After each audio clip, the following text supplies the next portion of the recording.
నమస్కారం అండి. నా పేరు ప్రతిభా శేఖర్.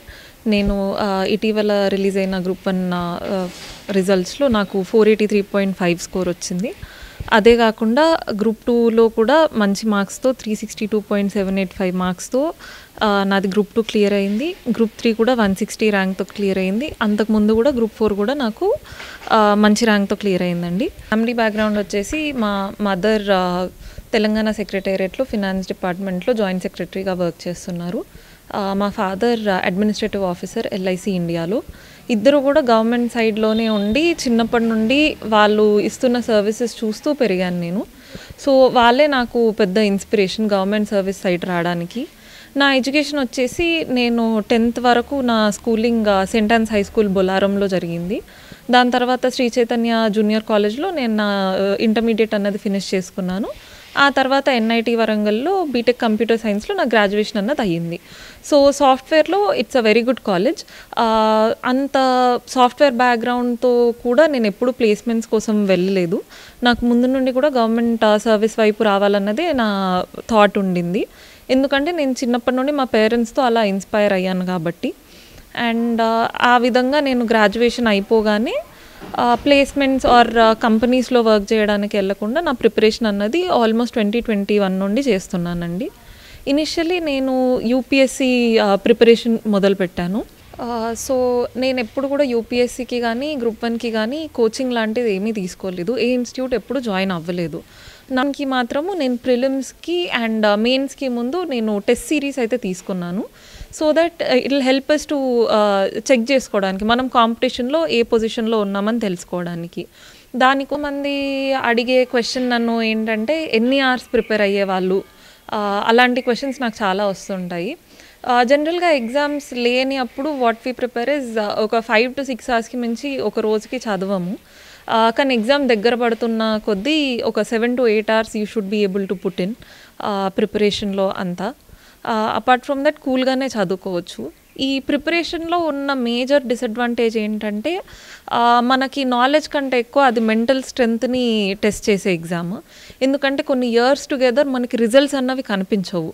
అలాంటి పీరియడ్లో మనం ఒక స్ట్రెస్డ్ ఎన్వైరన్మెంట్లో ఎక్కడికి వెళ్ళినా అందరు ఏం చేస్తున్నారు, ఇంకా చదువుతున్నారు కానీ అవ్వట్లేదా అన్ని ఇలాంటి సొసైటల్ ప్రెషర్స్ కూడా చాలా వస్తుంటాయి మనకి.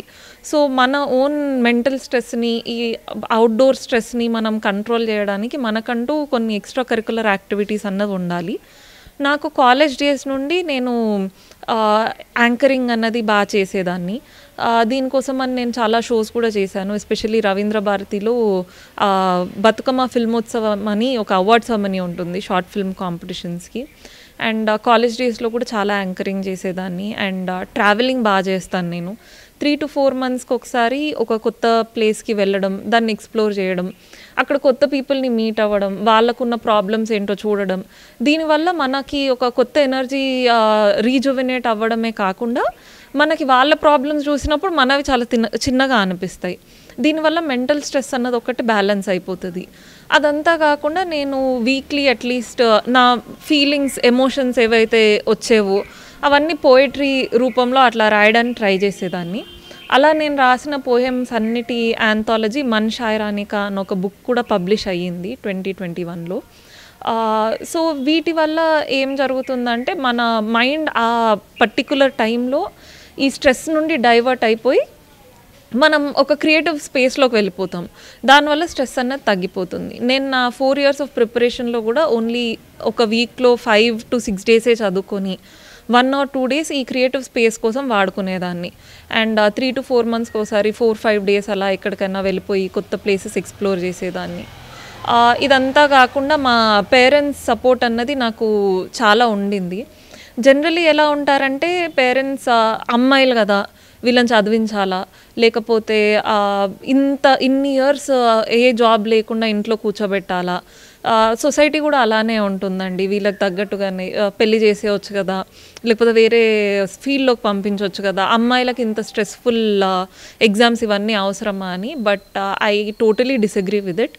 అమ్మాయిలు ఇప్పుడు మనం చూసుకున్న మొన్న రిజల్ట్ చూసుకుంటే కూడా ఆల్మోస్ట్ 41% to 45% అమ్మాయిలే ఉన్నారు.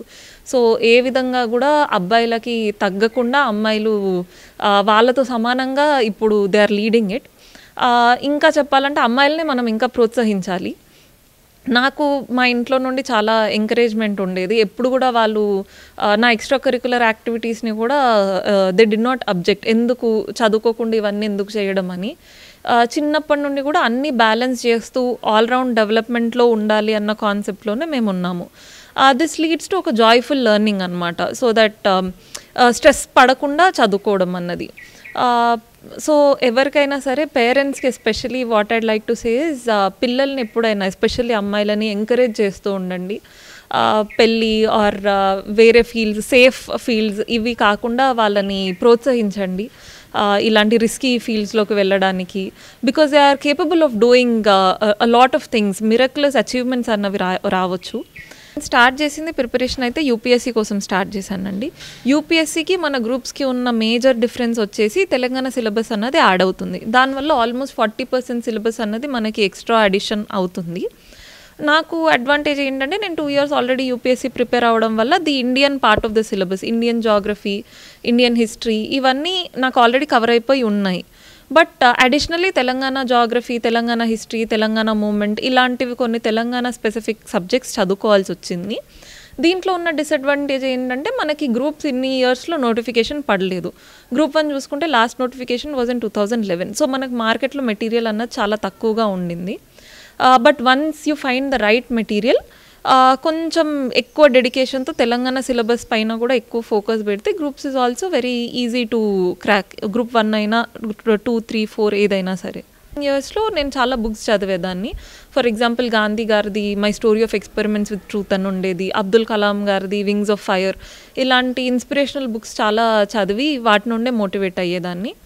అండ్ అపార్ట్ ఫ్రమ్ దట్ మా మమ్మీతో ఆఫీస్కి వెళ్ళినప్పుడు I have seen so many dynamic offices, అక్కడ కూడా వాళ్ళు వర్క్ చేయడం, వీటన్నిటితో నాకు ఇన్స్పిరేషన్ అన్నది వచ్చిందండి.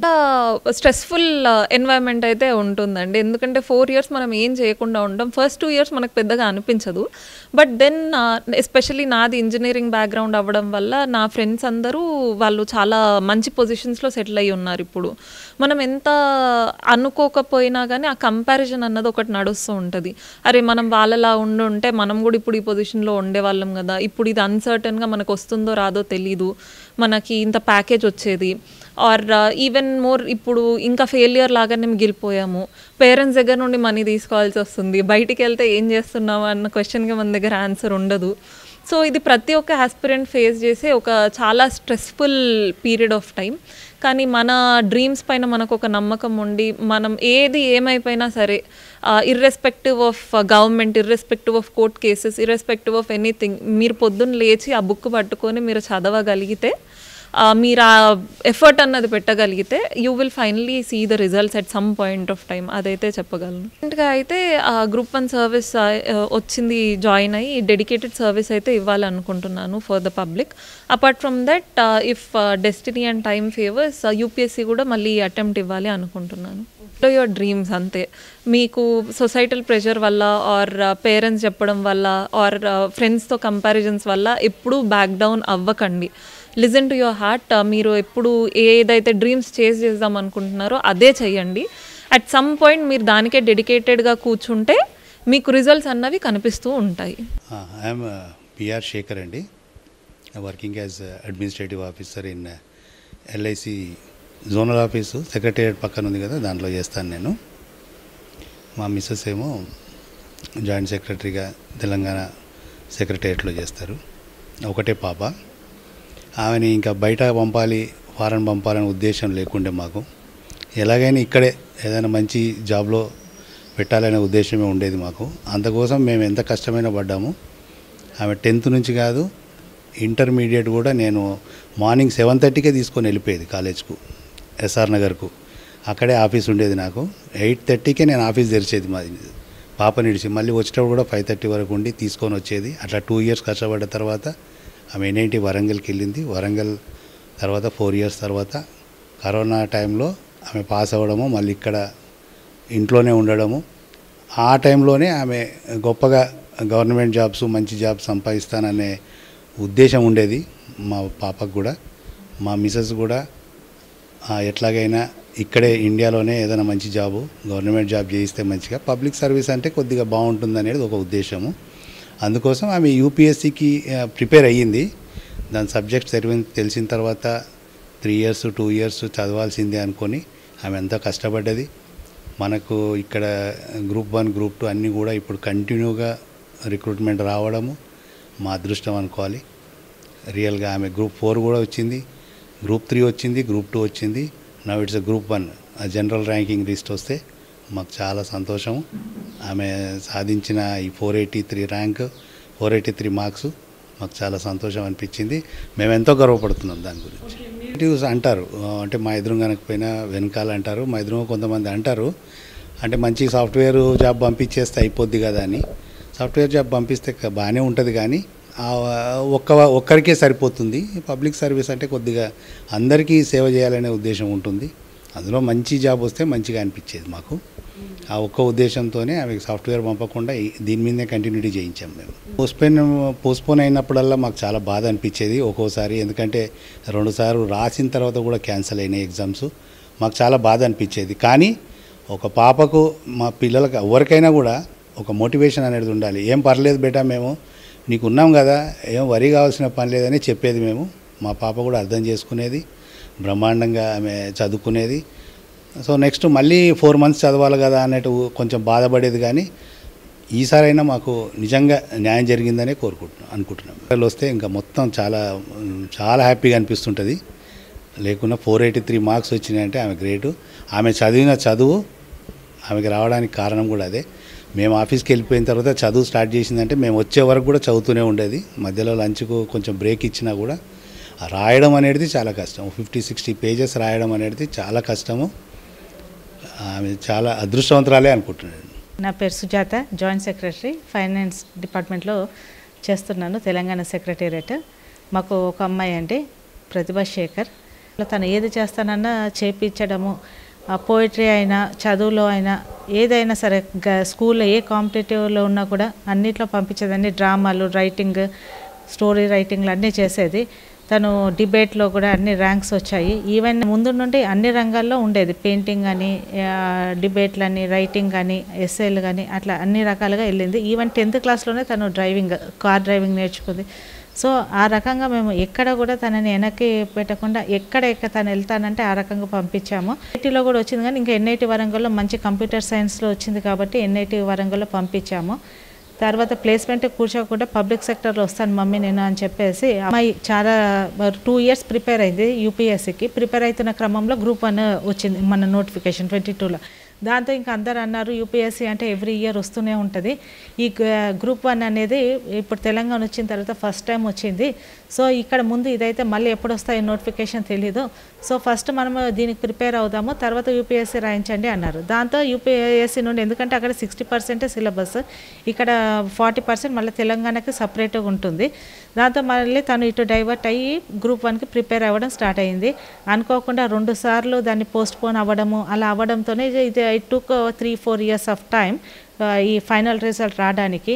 ఈ మధ్యలో చాలా మంది మనకు ఫ్రెండ్స్ కానీ, మన రిలేటివ్స్ కానీ చాలా, ఎందుకు ఆ అమ్మాయిని మీరు అనవసరంగా ఈ రంగంలో దించి చేస్తున్నారు, అబ్రాడ్ పంపొచ్చు కదా, లేకపోతే ఎన్ఐటి వరంగల్ నుండి చేసింది, ఇక్కడ ఎంఎన్సీ కంపెనీలు బోల్డ్ వచ్చాయి, మీరు అనవసరంగా అమ్మాయిని ఫ్యూచర్ అంతా పాడు చేస్తున్నారు, మళ్ళీ ఇబ్బంది పెట్టారు. అయితే దానికి ఇంకా ఏం చేయాలో తెలియదు. నాకు డబ్బులు కాదండి ప్రాధాన్యం, మనం ఒక మనిషిగా ఉంటూ, అందులో అమ్మాయిగా ఉంటూ, ఇంకొకరికి ఇన్స్పిరేషన్గా అవి మన 10 మందిని సేవ చేస్తూ, మనిషి జన్మ ఎత్తినందుకు నలుగురికి మనం ఉపయోగపడాలన్నది నా ఆశయము.